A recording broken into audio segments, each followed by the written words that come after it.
আসসালামু আলাইকুম, কেমন আছেন সবাই? আশা করি সবাই ভালো আছেন। আজকে আপনাদেরকে দেখাবো ঢেঁড়স ভাজির খুবই সহজ একটা রেসিপি। আমি ফার্স্টে পেঁয়াজ আর কাঁচামরিচটা ভেজে নিলাম, তারপর তার ভিতরে একটু ঢেঁড়সটা দিয়ে দিলাম। এই যে হালকা আছে একটু ঢেঁড়সটা নাড়াচাড়া করতেছিলাম, তারপর এটার ভিতরে একটু সামান্য পরিমাণে হলুদের গুঁড়ো দিয়ে দিলাম। তো গুঁড়োটা দেওয়ার পরে একটু সবগুলো যেন মিক্স হয় এর জন্য নাড়াচাড়া দিয়ে নিলাম।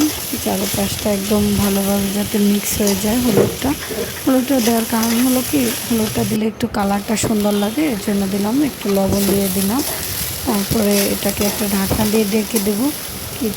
ঢাকার পরে কিছুক্ষণ পরে একদম পারফেক্টভাবে সিদ্ধ হয়ে যে দেখেন ভাজিটা কত সুন্দর একটা হয়ে গেছে। আর এটা খেতেও খুবই মজা, আমার কাছে ভালো লাগে খুবই ঢেঁড়স ভাজি দিয়ে ভাত খেতে। তো ফাইনালি আমার ঢেঁড়স ভাজি করা হয়ে গেছে, দেখেন কত সুন্দর ভাজিটা হয়ে গেছে। আপনারা চাইলেও সহজভাবে এই রেসিপিটা তৈরি করতে পারেন, খুবই সুন্দর একটা